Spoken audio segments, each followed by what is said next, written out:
બોલું છું તે બધા ધ્યાનથી સાંભળજો।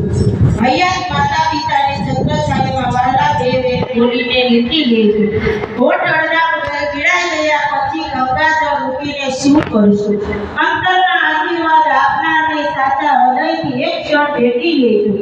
હયાત ના હોય ત્યારે મસ્તકે છબીને નમન કરીને શું કરશું?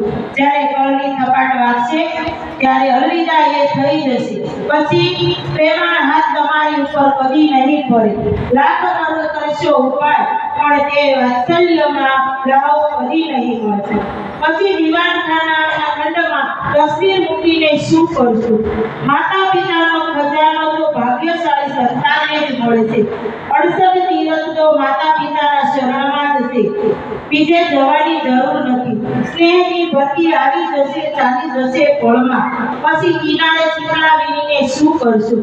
અને જો હૈયા એક માતા પિતાના હોય તો હૈયું એનું ઠારજો। જો હૈયા માતા પિતા હોય તો એનું હૈયું ઠારજો। કલકરણમાં વસંત આવશે અને એ તો વહેવાર કરજો।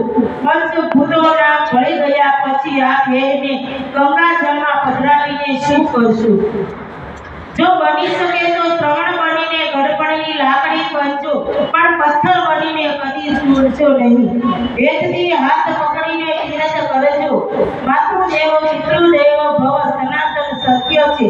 પછી રામ નામ બોલીને શું કરશું? પૈસા ખર્ચતા મળશે બધું, મા બાપ મળશે નથી। કયો સમય પાછો નથી આવવાનો। પછી પૈસા ગમે તેટલા હોય કામ નહીં આવે, પણ પ્રેમથી હાથ ફેરવી બેટા કહેનાર કદી પાછા નહીં મળે। પછી ઊંચીનો પ્રેમ લઈને આંસુ સારીને શું કરશું? બોલો લાભુબા સ્વર્ગવાસી જય શ્રી કૃષ્ણ। બોલો લાભુબા।